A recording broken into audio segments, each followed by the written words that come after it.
कुतुबुद्दीन ऐबक एक ऐसा गुलाम जिसने अपने बल बुद्धि और काबिलियत के बल पर मोहम्मद गौरी का सेनापति बना और फिर इसने भारत में तुर्क साम्राज्य की नींव रखी। ऐबक ने गुलाम वंश की स्थापना की और यहीं से दिल्ली सल्तनत की शुरुआत होती है। तो आइए जानते हैं इस वीडियो में गुलाम वंश और कुतुबुद्दीन ऐबक का पूरा इतिहास। कुतुबुद्दीन ऐबक का जन्म 1150 ईस्वी में कजाकिस्तान में हुआ था। मोहम्मद गौरी ने ऐबक को गजनी के एक बाजार से एक दास के रूप में खरीदा था, लेकिन ऐबक अपनी बल बहादुरी और काबिलियत के बल पर मोहम्मद गौरी का सेनापति बन गया। मोहम्मद गौरी का जब मृत्यु हुआ तो उसके बाद ऐबक ने 1206 ईस्वी में गुलाम वंश की स्थापना की और भारत में दिल्ली सल्तनत की नींव रखी। गुलाम वंश को दास वंश, इलवरी वंश एवं मामलुक वंश भी कहा जाता है। ऐबक ने अपनी राजधानी लाहौर को बनाया था, लेकिन पृथ्वीराज चौहान की मृत्यु के बाद कोई भी शासक या सम्राट उतना अधिक ताकतवर नहीं था, जिसकी वजह से ऐबक अपनी साम्राज्य का विस्तार करते चला गया। यदि आप पृथ्वीराज चौहान और मोहम्मद गौरी के बारे में विशेष रूप से जानना चाहते हैं तो इस वीडियो को देखें, चैनल पर अपलोडेड है। कुतुबुद्दीन ऐबक को लाख बख्श यानी कि लाखों का दान देने वाला कहा जाता है। ऐबक ने सूफी संत बख्तियार काकी की याद में दिल्ली में कुतुब मीनार के निर्माण की नींव रखी। ऐबक ने दिल्ली में ही विष्णु मंदिर को तोड़वा करके उसके स्थान पर कुव्वत उल इस्लाम मस्जिद का निर्माण करवाया। ऐबक ने अजमेर में 2.5 दिन का झोपड़ा नामक एक मस्जिद का निर्माण करवाया।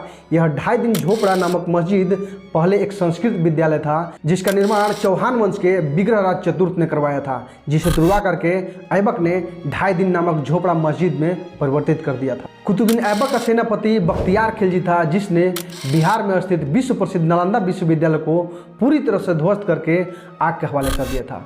कुतुबुद्दीन ऐबक की मृत्यु 1210 ईस्वी में चौगान खेलते समय घोड़े से गिरकर हो गई थी। कुतुबुद्दीन ऐबक का उत्तराधिकारी आराम शाह हुआ, जिसकी हत्या इल्तुतमिश ने 1211 ईस्वी में कर दी और फिर गद्दी पर बैठा। इल्तुतमिश कुतुबुद्दीन ऐबक का गुलाम एवं दामाद था। इसने अपनी राजधानी लाहौर से दिल्ली को बनाया। इस तरह से दिल्ली का प्रथम सुल्तान इल्तुतमिश हुआ। इल्तुतमिश के समय ही चंगेज खान ने भारत पर आक्रमण किया था, लेकिन वह सफल नहीं हुआ था। इल्तुतमिश ने दिल्ली में कुतुब मीनार के निर्माण कार्य को पूरा करवाया, इक्ता प्रणाली चलाई और 40 गुलामों का एक संगठन बनाया, जिसे तुर्कान-ए-चिहलगानी के नाम से जाना गया। और फिर इल्तुतमिश की मृत्यु 1236 ईस्वी में हो गई। इसके बाद दिल्ली की गद्दी पर उसका पुत्र रुकनुद्दीन फिरोज गद्दी पर बैठा, लेकिन वह एक अयोग्य शासक था। उसे हटा करके फिर दिल्ली की गद्दी पर रजिया बेगम को बैठाया गया। इस तरह से रजिया सुल्तान प्रथम महिला मुस्लिम शासिका थी, जिसने शासन की बागडोर अपने हाथ में संभाली। रजिया सुल्तान पर्दा प्रथा को त्याग करके पुरुषों की तरह चोगा एवं टोपी पहन करके खुले मुंह दरबार में जाने लगी और फिर रजिया सुल्तान की हत्या 1240 ईस्वी में कर दी गई। इसके बाद 2-4 सुल्तान हुए और फिर 1246 ईस्वी में बलबन ने नसीरुद्दीन महमूद को सुल्तान बनाया। नसीरुद्दीन महमूद एक ऐसा सुल्तान था जो कभी टोपी सीकर अपना जीवन यापन करता था। इसके बाद 1266 ईस्वी में बलबन गद्दी पर बैठा। बलबन का वास्तविक नाम बहाउद्दीन था और वह इल्तुतमिश का गुलाम था। बलबन ने इल्तुतमिश द्वारा स्थापित तुर्कान-ए-चिहलगानी का विनाश कर दिया और गुलाम वंश का अंतिम शासक शमसुद्दीन कैमूर हुआ।